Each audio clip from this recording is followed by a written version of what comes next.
I want to now go over how people buy things on social networks. Google Assisted Conversion is a cool feature that you can use to understand how you got into the mind of your customer. What I'm showing you now is a conversions chain that someone went through before buying a course from us. What you see is that the first touches come from social networks. For example, a person came from Facebook, then returned from different resources and bought our course. A user will not immediately buy something from social networks.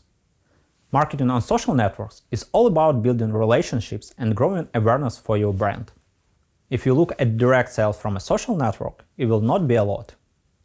At the same time, if you look at the people who came to us initially from social networks and then returned from another source, the numbers are staggering. Take us for example. Our social networks generated 3 payments for $830. But that was only direct sales. We sold 3 courses for $1,045 from people who came to us from social networks and then returned through another sources. Sometimes it only takes a few touches to get a sale, but sometimes these chains can be too long, especially if the product is priced high. I had someone view our content on multiple channels for 5 years until he finally bought our course. So trust me, when I say sometimes it takes certain people a little longer before they buy something. This slide shows that sometimes it takes 70 touches before a person buys your product or service. Sometimes it can even take 4 years for a customer to buy something.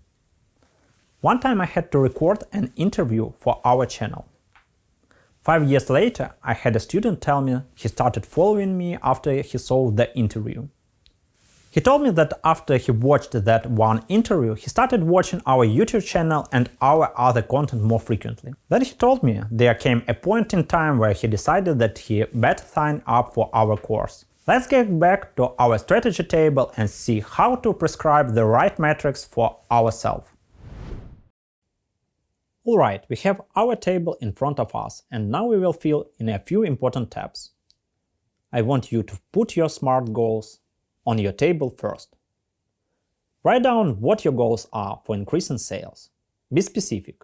Your goals should include how much you plan to sell, how quickly you will sell, and what social networks you will sell on. Okay, next we are going to talk about conversions. A micro-conversion is a key action that leads to sale on your website. An example of a micro-conversion would be a call made to you or an application request. A micro-conversion is when someone performs an action that shows interest in your product. An example of a micro-conversion is someone who subscribes to your mailing list or follows you on social network. Write down all of your macro and micro conversions. If we are just looking at Google Analytics surface deep, there isn't much to see. We have the number of users and new users in sessions. This is Rich Analytics. By clicking the All Traffic tab, we can see how we are getting social media traffic. You can see that we have 113 conversions, but there were no sales. Let's look at paid sources. You can see that we have a large audience but only 3 sales from Facebook CPC, and we spent $1,500. You can constantly analyze targeted actions. For example, how many registrations we received for a conference from Facebook. In terms of Facebook advertising, we received 4 registrations for a conference. Here you can see how many trial applications there were. Any target action that you specify for any macro and micro conversion can be displayed in Google Analytics. Use several social networks on your site to generate useful marketing analytics. That way, you can see what is effective and what is not.